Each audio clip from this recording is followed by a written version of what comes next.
गूंगे। रांगे राघव जी की वो कहानी जो दिखाती है कि दिव्यांगों के जीवन में कितनी सारी कठिनाइयाँ होती हैं। उनको अपनी बात कहने के लिए, अपने दुख और दर्द को समझाने के लिए कितना कुछ झेलना पड़ता है, कितनी सारी बातें हैं वो जो आम व्यक्ति की तरह कह नहीं सकते। एक तरफ ये कहानी हमें दिव्यांगों की समस्या बताती है, उनके जीवन के उस पहलू पर नज़र देती है जो शायद हम आम स्वस्थ इंसान देख नहीं पाते। तो वहीं दूसरी तरफ ये कहानी एक और तरफ इशारा करती है। ये बताती है कि गूंगा सिर्फ वो नहीं है जो बोल नहीं सकता, बल्कि गूंगे वो लोग भी हैं जो बोल तो सकते हैं पर सही समय पर अपने अधिकारों के लिए ना तो कह पाते हैं और ना ही लड़ पाते हैं। मतलब जिनमें विरोध करने की क्षमता नहीं होती, जो अक्सर करके चुप्पी साध जाते हैं और जहाँ जो करना होता है वो नहीं करते। ऐसे लोग भी गूंगे ही हैं, भले ही वो बोल लेते हो। इन दोनों चीज़ों की तुलना करते हुए किस तरह से रांगे राघव जी ने इस कहानी को समझाया है, वो मैं एक बार प्रस्तुत करना चाहूँगा। शकुंतला क्या नहीं जानती? कौन? शकुंतला कुछ नहीं जानती। क्यों साहब, क्या नहीं जानती? ऐसा क्या काम है जो वह नहीं कर सकती? वह उस गूंगे को नहीं बुला सकती। अच्छा, बुला दिया तो? बुला दिया। बालिका ने एक बार कहने वाली की ओर द्वेष से देखा और चिल्ला उठी, दूंदे! गूंगे ने नहीं सुना। तमाम स्त्रियां खिलखिलाकर हंस पड़ीं। बालिका ने मुंह छिपा लिया। जन्म से वज्रवहरा होने के कारण वह गूंगा है। उसने अपने कानों पर हाथ रखकर इशारा किया। सब लोगों को उसमें दिलचस्पी पैदा हो गई। जैसे तोते को राम राम कहते सुनकर उसके प्रति हृदय में एक आनंद मिश्रित कुतूहल उत्पन्न हो जाता है। तो बात यह है कि मोहल्ले में गूंगा आया हुआ है और गूंगे को देखकर के सभी के मन में एक अजीब सी जिज्ञासा है। वो एक दूसरे से कह रहे हैं कि तुम उसे बुला सकती हो कि नहीं बुला सकती, और अगली कह रही है कि मैं तो इसे बुला सकती हूँ। वो बुलाती है, लेकिन तब गूंगा बताता है कि ना वो सुन सकता है ना वो बोल सकता है, क्योंकि जन्म से ही वज्र बहरा था। और वज्र बहरे का मतलब ये है कि वो कभी सुन ही नहीं पाया, पूरी तरह से वो बहरा है, और इसी कारण वो गूंगा है, क्योंकि वो भाषा सीख ही नहीं पाया। जो बहरा होगा वो बोल भी नहीं पाएगा। और सभी पूरी मोहल्ले वालों में उसके प्रति एक दिलचस्पी पैदा हो गई, बिल्कुल वैसे जैसे जब कोई तोता आता है वो राम राम कहता है तो एक आनंद मिश्रित कुतूहल उत्पन्न हो जाता है। आनंद मिश्रित कुतूहल का यहाँ मतलब है कि एक बहुत ही खुशी से मिक्स होकर के, जो कुतूहल माने आश्चर्य पैदा हो जाना। कुतूहल बहुत जिज्ञासा को कहते हैं, किसी प्रकार की ऐसी जिज्ञासा, उसको कुतूहल कहते हैं। आगे देखते हैं। चमेली ने उंगलियों से इंगित किया, फिर मुंह के आगे इशारा करके गूंगे ने बताया, भाग गई। कौन?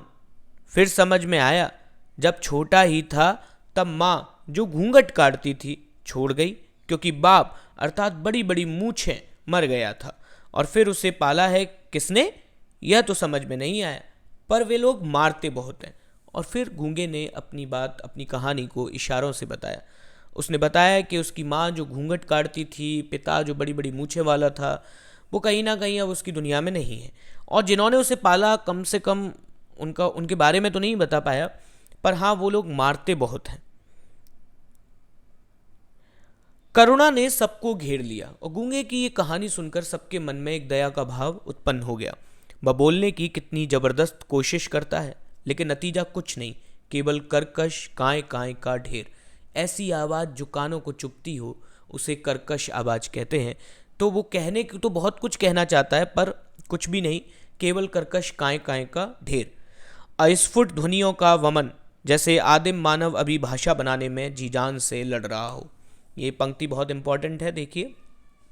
इसका मतलब है कि अस्फुट ध्वनियों का वमन, ऐसा लगता जैसे वे ध्वनियाँ, वो आवाज़ें जो बाहर निकल नहीं पाती, अंदर कहीं घुटी रह जाती हैं, उनकी वो वमन माने उल्टियाँ करना होता है, वैसे उनको वो बाहर पलट देना चाहता है। और ऐसा लग रहा है जैसे आदिम मानव यानी शुरुआती इंसान जब अपनी भाषा का विकास कर रहा था, वैसी स्थिति में गूंगे की स्थिति लगती है, वैसी ही आवाज़ें उसके मुंह से निकलती रहती हैं। चमेली ने पहली बार अनुभव किया कि यदि गले में काकल तनिक ठीक नहीं हो तो मनुष्य क्या से क्या हो जाता है। काकल का मतलब यहाँ कंठ से है, कि यदि गले में कंठ थोड़ा दिक्कत में हो तो व्यक्ति ने यानी क्या से क्या हो जाता है। कैसी यातना है कि वह अपने हृदय को उगल देना चाहता है, किंतु उगल नहीं पाता। सुशीला ने आगे बढ़कर इशारा किया, मुंह खोलो। और गूंगे ने मुंह खोल दिया, लेकिन उसमें कुछ दिखाई नहीं दिया। पूछा, गले में कौआ है? गूंगा समझ गया, इशारे से ही बता दिया, किसी ने बचपन में गला साफ करने की कोशिश में काट दिया। और फिर वह ऐसे बोलता है जैसे घायल पशु करा उठता है, शिकायत करता है जैसे कुत्ता चिल्ला रहा हो। और कभी कभी उसके स्वर में ज्वालामुखी के विस्फोट किसी भयानकता थपेड़े मार उठती है। वह जानता है कि वह सुन नहीं सकता और बता बता कर मुस्कुराता है। वह जानता है कि उसकी बोली को कोई नहीं समझता, फिर भी बोलता है। और जब भी लोग उससे पूछते हैं कि गले में कंठ में कोई दिक्कत है, तो वो बता देता है कि बचपन में ही किसी ने गला साफ करने की कोशिश में उस कंठ को, उसके काकल को काट दिया था। और ये ऐसे बोलते बोलते अचानक उसके मुंह से पशु की जैसी कराहने की आवाज़ निकलती है, कुत्ते की तरह चिल्लाने की आवाज़ निकलती है, ज्वालामुखी के विस्फोट की तरह एक भयानकता की जो आवाज़ है वो उसके मुंह से निकलने लगती है। क्योंकि शब्द तो वो बोल ही नहीं सकता था, सिर्फ ध्वनियाँ ही तो उसके मुंह से आती थी। और वो ये सबको बता बता कर मुस्कुराता है, वो अपनी बातें कह देना चाहता है, हालांकि वो जानता है कि ना वो बोल सकता है ना उसे कोई सुन सकता है। सुशीला ने कहा, इशारे गजब के करता है, अकल बहुत तेज है। पूछा, खाता क्या है, कहाँ से मिलता है? वह कहानी ऐसी है जिसे सुनकर सब स्तब्ध बैठे हैं। हलवाई के यहाँ रात भर लड्डू बनाए हैं, कढ़ाई माजी है, नौकरी की है, कपड़े धोए हैं, सबके इशारे हैं। लेकिन और इस तरीके से गूंगा सबको अपनी कहानी से चौंका देता है। स्तब्ध बैठे हैं सब लोग। स्तब्ध बैठने का मतलब है कि सबको एक झटका लगता है, सब आश्चर्य से भर जाते हैं। वो बताता है कि कैसे उसने अलग अलग जगह काम किया है और इस तरीके से वो अपने खाने पीने का जुगाड़ करता रहा है। ये सब बताने के लिए उसके पास हजारों इशारे हैं और वो अपनी हर बात इशारों से बता डालता है। गूंगे का स्वर चीत्कार में परिणत हो गया और अचानक ये सब बताते बताते गूंगे का जो स्वर है, गूंगे की जो आवाज़ है, वो एक चीत्कार यानी चीख में परिणत माने बदल गई और वो पूरी तरह एक चीख में बदल गई। सीने पर हाथ मारकर इशारा किया, हाथ फैलाकर कभी नहीं मांगा, भीख नहीं लेता। भुजाओं पर हाथ रखकर इशारा किया, मेहनत का खाता हूँ।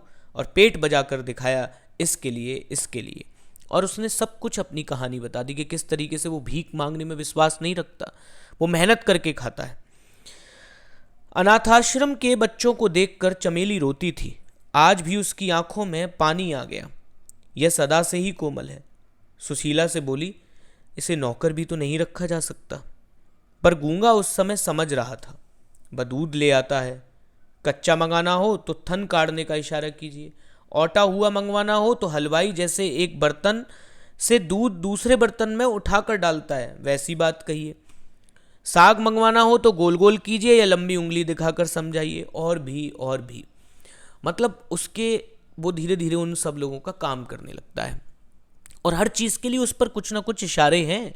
वो अलग अलग इशारों से इन बातों को समझा डालता है कि ये काम अगर आपको करना है, दूध अगर औंटा हुआ मतलब उबला हुआ मंगाना है तो हलवाई वाला इशारा कीजिए, सब्जी मंगवानी हो तो गोल गोल इशारा करिए। और तब चमेली ने इशारा किया, हमारे यहाँ रहेगा। गूंगे ने स्वीकार तो किया किंतु हाथ से इशारा किया, क्या देंगी, खाना? हाँ, कुछ पैसे। चमेली ने सिर हिलाया, 4 उंगलियां दिखा दी। गूंगे ने सीने पर हाथ मारकर कहा, जैसे कहा, तैयार है, 4 रुपये। सुशीला ने कहा, पछताओगी, भला यह क्या काम करेगा? मुझे तो दया आती है बेचारे पर। चमेली ने उत्तर दिया, नहीं, बच्चों की ही तबीयत बहलेगी।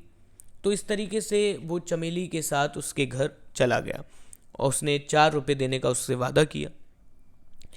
घर पर बुआ मारती थी, फूफा मारता था क्योंकि उन्होंने उसे पाला था।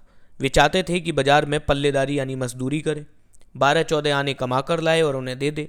बदले में वे उसके सामने बाजरे और चने की रोटियां डाल दें। अब गूंगा घर भी नहीं जाता, यहीं काम करता है। यहीं से मतलब है चमेली के यहाँ काम करता है।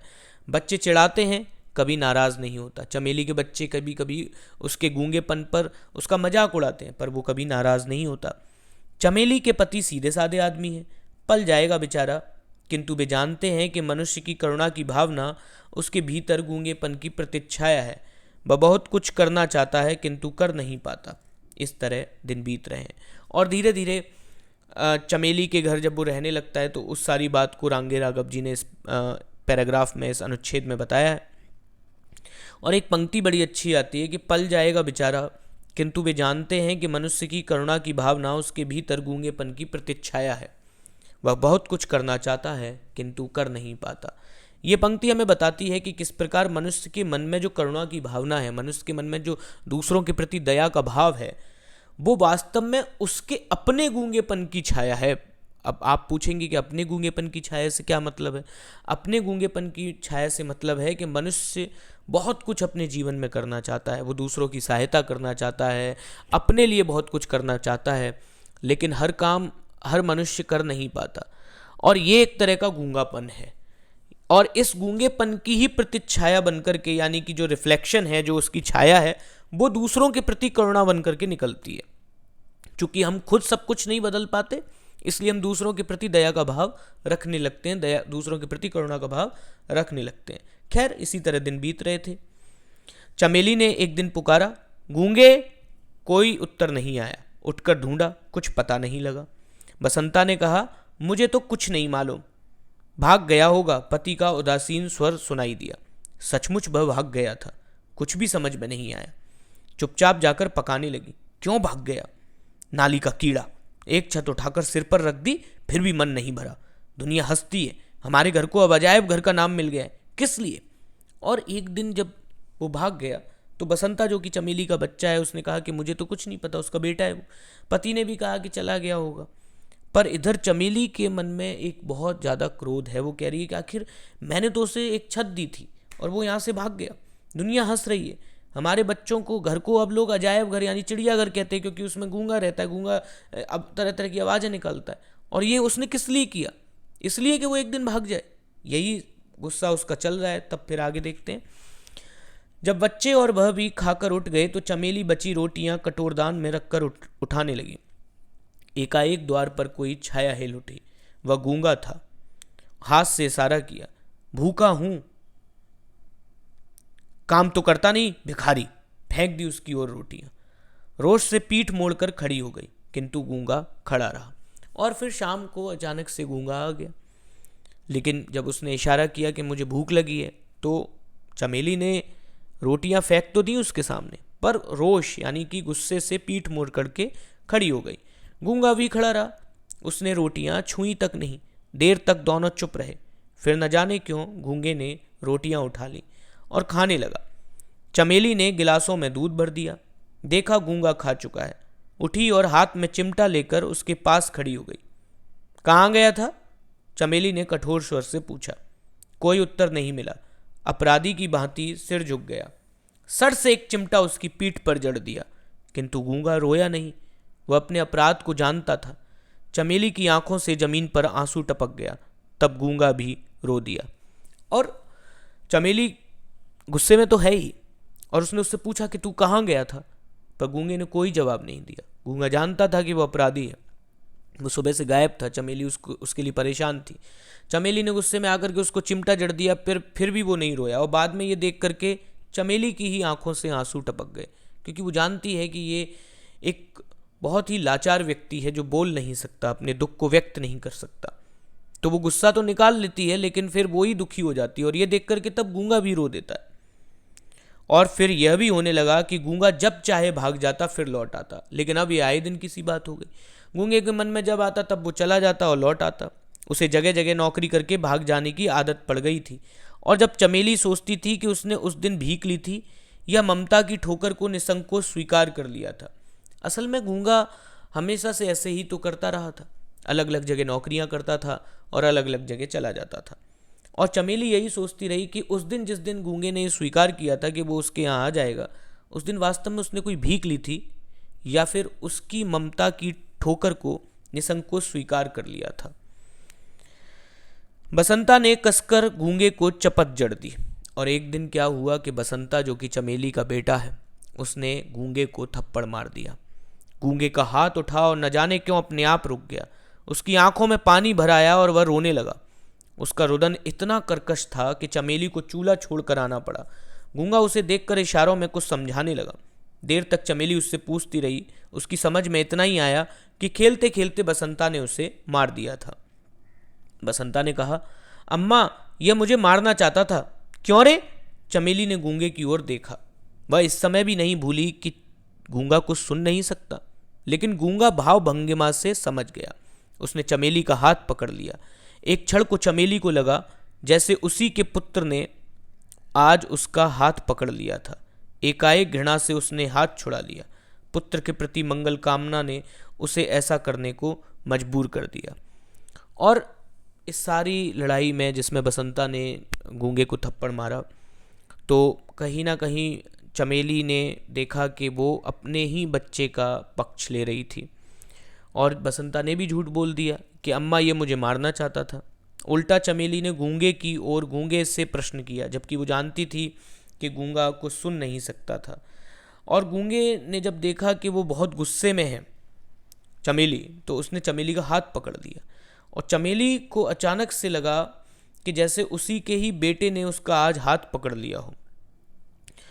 कहीं उसका भी बेटा गूंगा होता तो वह भी ऐसे ही दुख उठाता। वह कुछ भी नहीं सोच सकी। एक बार फिर गूंगे के प्रति हृदय में ममता भर आई। उसे क्रोध तो आया, पर अचानक से उसका क्रोध दूर हो गया, क्योंकि उसे लगा कि यदि मेरा बेटा भी ऐसा होता तो वो भी तो इतने ही दुख उठा रहा होता। और फिर से उसके हृदय में गूंगे के प्रति वो ममता का भाव वापस आ गया। वह लौट कर चूल्हे पर जा बैठी, जिसमें अंदर आग थी, लेकिन उसी आग से वह सब पक रहा था जिससे सबसे भयानक आग बुझती है, पेट की आग, जिसके कारण आदमी गुलाम हो जाता है। और वो चूल्हे पर जा बैठी। चूल्हे में आग होती है, लेकिन वो आग सबसे बड़ी आग को बुझाती है, वो है पेट की आग। यही तो वो आग है, यही तो पेट की आग से मतलब भूख, और यही तो वो आग है जिसकी वजह से कोई आदमी किसी आदमी का गुलाम हो जाता है। उसे अनुभव हुआ कि गूंगे में बसंता से कहीं अधिक शारीरिक बल था। कभी भी गूंगे की भांति शक्ति से बसंता ने उसका हाथ नहीं पकड़ा था, लेकिन फिर भी गूंगे ने अपना उठा हाथ बसंता पर नहीं चलाया। और आज जब गूंगे ने उसका हाथ पकड़ा था, तो उसे एक बात का एहसास हुआ कि गूंगे में उसके बेटे बसंता से कहीं ज़्यादा शक्ति थी, पर फिर भी उसने कभी बसंता पर हाथ नहीं उठाया था, क्योंकि शायद वो जानता था कि ये मेरी मालकिन का बेटा है। रोटी जल रही थी, झट से पलट दी। वह पक रही थी, इसी से बसंता बसंता है, गूंगा गूंगा है। और धीरे धीरे उसको समझ में आया कि अंतर क्यों है। चमेली को विस्मय हुआ। गूंगा शायद, विस्मय माने आश्चर्य हुआ। गूंगा शायद ये समझता है कि बसंता मालिक का बेटा है, उस पर वह हाथ नहीं लगा सकता। मन ही मन थोड़ा विक्षोभ भी हुआ। विक्षोभ माने दुख हुआ। थोड़ा सा बुरा भी लगा कि हाँ, ये बात कितनी अजीब है कि गूंगा सिर्फ इसलिए उसके बेटे पर हाथ नहीं उठाता क्योंकि वो मालिक का बेटा है। किंतु पुत्र की ममता ने इस विषय पर चादर डाल दी, और फिर याद आया कि उसने उसका हाथ पकड़ा था। लेकिन अचानक ही भाव बदल गए, और चमेली को फिर से याद आया कि उसने उसका हाथ पकड़ लिया था। कहीं ना कहीं पुत्र का मोह इसमें काम कर रहा था। पुत्र के प्रति जो प्रेम है, अपने पुत्र बसंता के प्रति, उसने इसमें काम किया। शायद इसलिए कि उसे बसंता को दंड देना ही चाहिए, यह उसको अधिकार है। और कहीं ना कहीं उसको लगा कि उसका हाथ इसलिए पकड़ लिया कि उसको बसंता को दंड देना चाहिए, क्योंकि चमेली को यह अधिकार है कि वो बसंता को मार सकती है। और आज गलती बसंता की थी, गूंगे की नहीं थी। किंतु वह तब समझ नहीं सकी, और उसने सुना कि गूंगा कभी कभी करा उठता था। चमेली उठकर बाहर गई, कुछ सोचकर रसोई में लौट आई और रात की बासी रोटी लेकर निकली। गूंगे, उसने पुकारा। कान के न जाने किस पर्दे में कोई चेतना है कि गूंगा उसकी आवाज़ को कभी अनसुना नहीं कर सकता। वह आया। उसकी आंखों में पानी भरा था, जैसे उसमें एक शिकायत थी, पक्षपात के प्रति तिरस्कार था। और आज गूंगा को जब उसने बुलाया तो वो अभी उस घटना से उबरा नहीं है। उसको ये बात बार बार याद आ रही है कि गलती उसकी नहीं थी, बसंता की थी। फिर भी उसको डांट लगी। उसके प्रति चमेली का व्यवहार पक्षपात से भरा हुआ था, और आज इसीलिए उसकी आंखों में पानी तो था ही, पानी के साथ साथ एक शिकायत भी थी, जिसमें वो ये बता देना चाहता था कि तुमने मेरे प्रति आज पक्षपात किया है। तुमने अपने बेटे के प्रति पक्षपात किया है, और मेरे प्रति एक तरीके से तुमने भेदभाव किया है। चमेली को लगा कि लड़का बहुत तेज है। बरबस ही उसके होठों पर मुस्कान छा गई। कहा, ले खा ले, और हाथ बढ़ा दिया। गूंगा ईश्वर की इस सब की उपेक्षा नहीं कर सकता। वह हंस पड़ा। अगर उसका रोना एक अजीब दर्दनाक आवाज़ थी तो यह हंसना और कुछ नहीं, एक अचानक गुर्राहट सी चमेली के कानों में बज उठी। खैर, एक बार फिर से गूंगे का गुस्सा चला गया। जब चमेली ने उससे फिर से खाने को कहा तो वो उसकी उपेक्षा नहीं कर सका और वो हंसने लगा। हालांकि उसकी ये जो हंसी थी उसके रोने से बहुत अलग नहीं थी।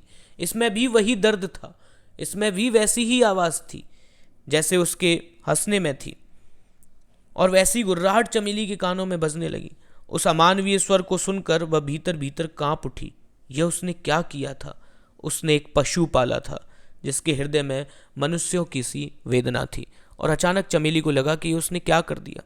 उसने तो एक पशु रूपी व्यक्ति को पाला हुआ है जिसके मन में मनुष्यों के बराबर दर्द है, मनुष्यों जैसी दर्द वेदना है। वेदना मतलब दर्द है, वो पीड़ा है, और ये बड़ी अजीब सी स्थिति उसके सामने थी।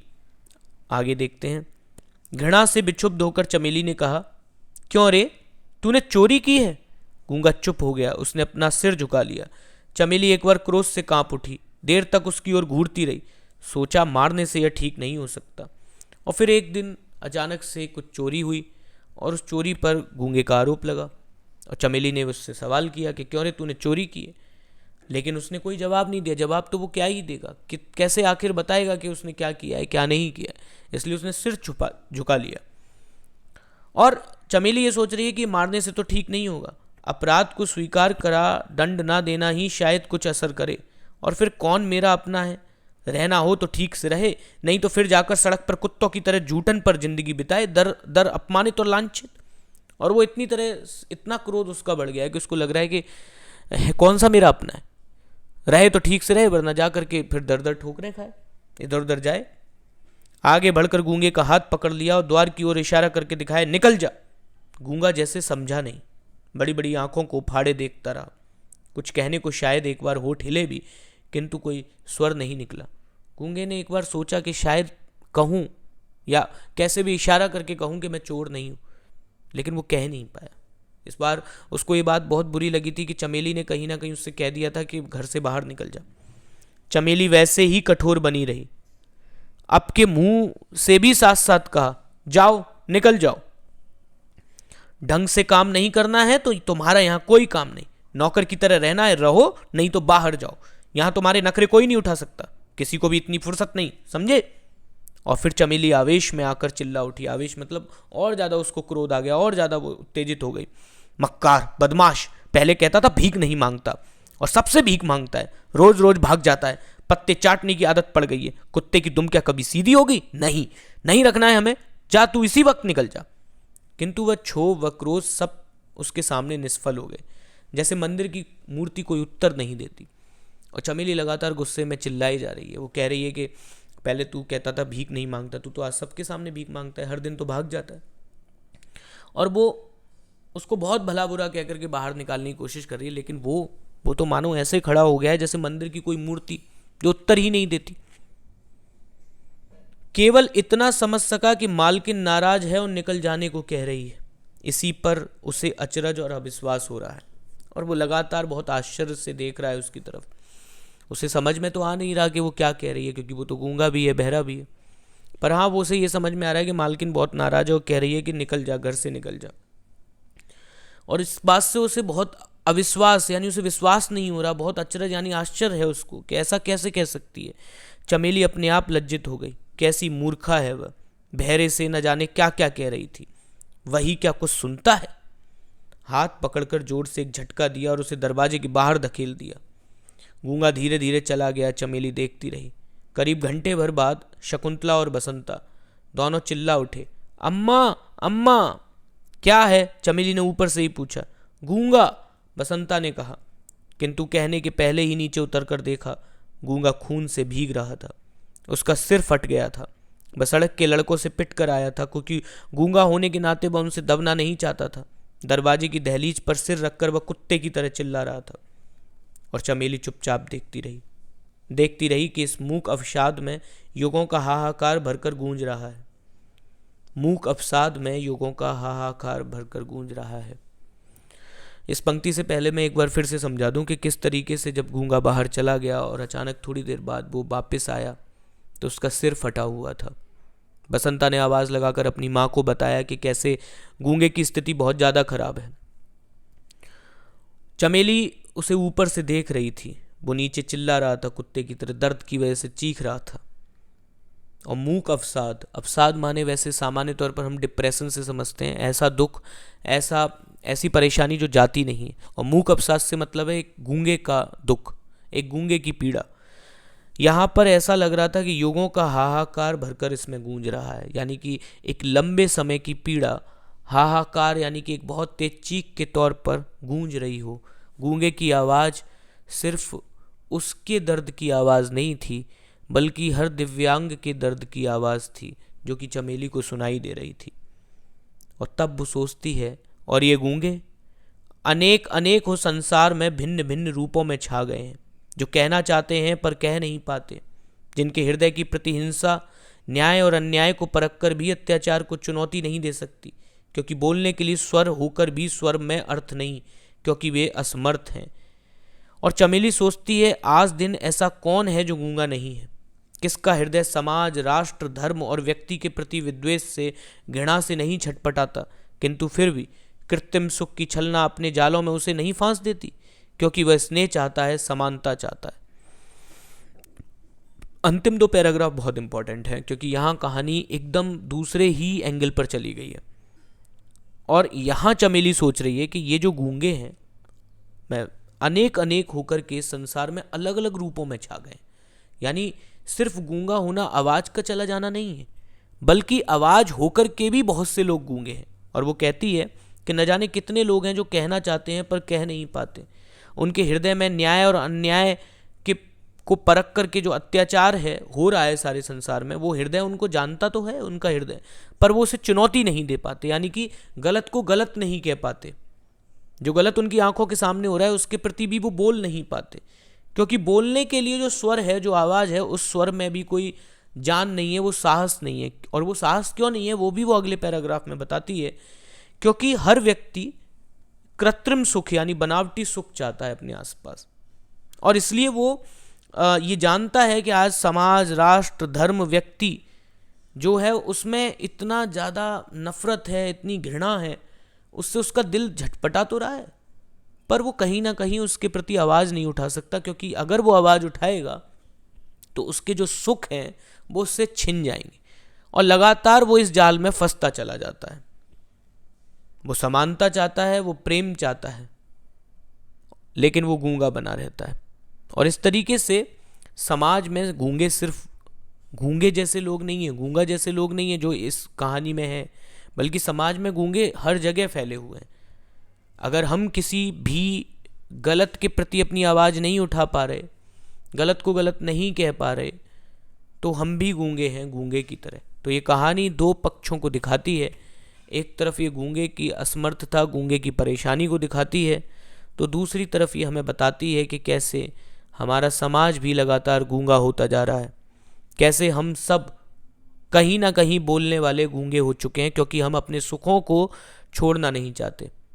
तो मुझे उम्मीद है कि आपको कहानी का पूरा भाव समझ में आया होगा, और यदि ये अच्छे से समझ में आया तो इसे लाइक कीजिए, शेयर कीजिए और चैनल भी सब्सक्राइब कर दीजिए। धन्यवाद।